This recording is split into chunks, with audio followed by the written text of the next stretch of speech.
Andrew Haug here for AndrewHaug.com, Australia's only dedicated 24/7 rock metal radio station. The man has returned, and the good thing is I didn't need to actually get up on stage and cancel this time and get things pelted at me purely because no one else had the balls to do it. We do have Tom Araya from SLAYER. Welcome to AndrewHaug.com and SOUNDWAVE 2013. Well, next time that happens, I'll go up there and do it myself. Good luck. Right. Actually, it wasn't as bad as everyone makes it out to be. Everyone's like, oh, I felt really sorry for you. I'm like, it wasn't that bad. If it was 88, there'd be victims everywhere. So let's talk a bit about, I guess, the current situation with SLAYER. We're aware about Dave. Obviously, Jeff's still recuperating. So is it pretty much a case of, and then there were two? Yeah, you know that song? 10 little monkeys bouncing on the bed. One jumped off of it. 9 little monkeys jumping on the bed. Yeah, now there's, well, it's not, you know, it's not really two at the moment because I know Jeff, even though he's not in the picture, yeah, he's still part of the picture. How is he doing? Like, we've seen pictures, and it's taken him a lot longer than he even thought. I think because, you know, he can play, he can work out, you know, he can work out material, but he's just it's taken. I think it's surprising himself that it's taken as long as it is for him to at least get back into playing again. Did the doctors sort of say, okay, it could be 6 months, a year, but it's taken longer? I mean, it's like anything else, you know. I mean, you know, because within this time frame, you should be able to. Yeah. That time frame passes, and you're like, fuck, I still can't. Yeah. All right, well then it might take you just a little longer than somebody else. Yeah. You know what I mean? And I think that it's like anything else, you know, how you are as a person health-wise, you know, determines how well you heal. You know Absolutely. What I mean? So, you know, anybody that's at 100% will heal at 100%. Yeah. But if you're not on all cylinders, it's going to take a little longer for you to work out. So, you know, but he's still in the picture. You know, I mean, it's not like even though you had anybody, you know, no one's seen him play live. Jeff's still a part of the band. Yeah. Yeah. So, is he working on new material? At least having ideas? That's what he says. You know, the communication in this band it's never been a really good one. Yeah. You know, we communicate every now and then. Sometimes we never even return each other's calls, and that's for no other reason than because we're lazy. You know what I mean? There's nothing else other than that. So, I think. What was that? I don't know. Is it somebody shooting? Is it guns? Should I duck? Probably. Got a terrorist in here? No, you know, we communicate by I'll send a text, and I'm aware he's probably read it. He just hasn't replied. It doesn't say with me, you know what I mean? Yeah. He'll send me something, and I might reply and I might not, you know what I mean? Yeah. And if I do, it'll be a month later, 2 months later. Oh, dude, you know, so. You know, that's just how the communication is. Yep. That's the way it's kind of been. So, but you know, he's communicated, I've communicated, and we're hoping that he does have something. Let's hope. Well, let's talk a bit about, I guess, the future and supposedly the sort of next generation of bands. I mean, the longevity of bands like yourself and Iron Maiden and Metallica and Priest, and you know, I mean. I've often read interviews with Kerry and even yourself about not being thrilled by many sort of bands up and coming, and Kerry's always sort of said, who's going to step up next, so to speak. Yeah. Do you see the next generation even having the longevity of you guys, considering that things are a lot quicker today and chewed up and spat out so quickly? It's almost to the point where it's very hard for someone to stick around. Yep. Yeah, it's a throwaway society, man. You know, we're all disposable. You know, and unless you have a longevity, you know, and we lucked out. You know, I mean, we were very, you know, we went out. We believed in what we were doing. I think that was the biggest connection that I can say we had with good luck, with the lady luck at our side. We really believed in what we were doing. People said we sucked. We told them you suck. As you do. You know, and then you just keep doing it and you keep pushing, and you know, and. We were found by Rick Rubin, who said, "Hey, you know, I want to do an album." We're all like, you know, and things just sort of kept happening, and we've never turned down opportunities as a band. Yep. You know what I mean? And we always stuck to our guns. It wasn't, you know, and like I said, I think we all shared the same vision. The same vision, the same belief that, you know, this is where we're headed. And we've always shared that, you know. I mean, and we kept it up for fucking 30 years, and then someone says, so what's it like, being around so long? And then they mentioned to throw in the year, and then Does you it have to feel sit- like that to you? I mean, do you just No, go, I don't. Wow. It's like, so what's it like being around for 25 years? I never gave that a thought until someone said that. You know what I mean? Then when they said that, I'm kind of like, I sat there for a while thinking, holy shit. I said, been that long, 25 years? Oh, yeah. And now it's going on, I think, 33 years. Jesus. It's fucking crazy. Well, like I said about...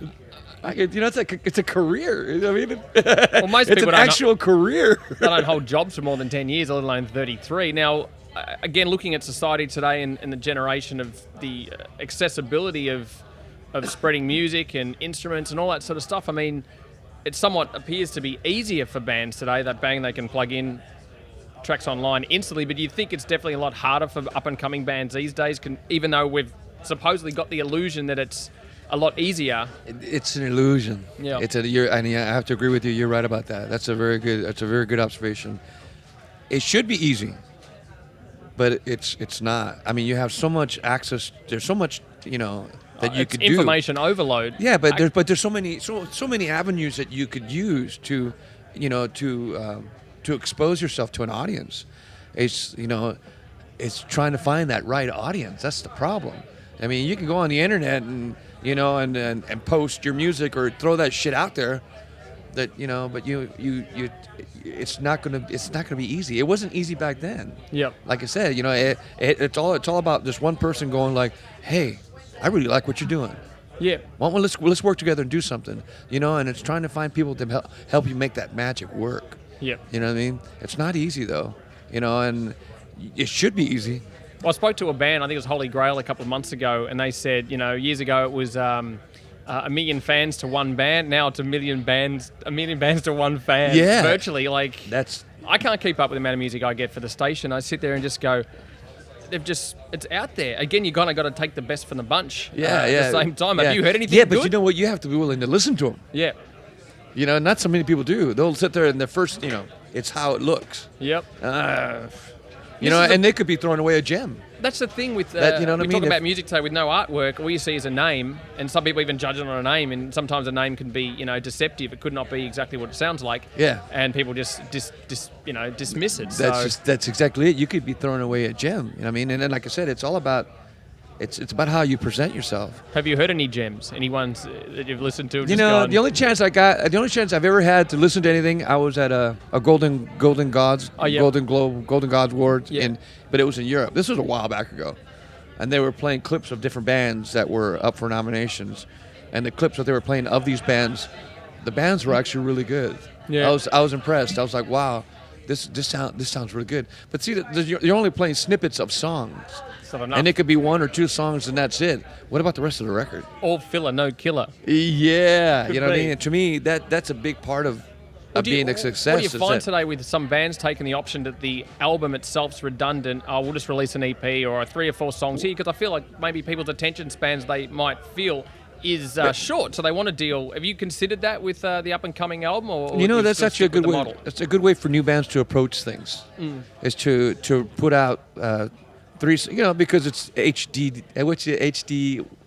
What's the ADHD? ADHD. Yeah. Well, with the mentality and how people are now. That's basically it.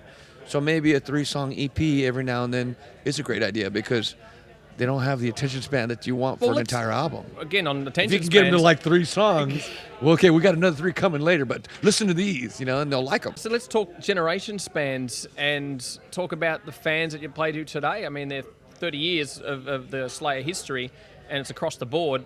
How do you see the difference between the fans reacting today compared to the previous? I mean, are they more lethargic or phone, or they're just shocked? Tell me what you see when you're out on stage. You see shock. I think a lot of the shows now are not looky-loos, but people that are into the band but have never gone to the band to see the band live. Yep. So a lot of them are in the back. They're just like, oh wow, it's just intense. You know what I mean? And then you have your other ones that are right in the middle, just banging the shit out of each other. Yeah. That's never gonna stop. Yep. Because you have people that love that shit, and then you have the ones that don't. Mm-hmm. So that's never really changed. Yeah. But what has changed is the the look, the average look of the person that comes to a show.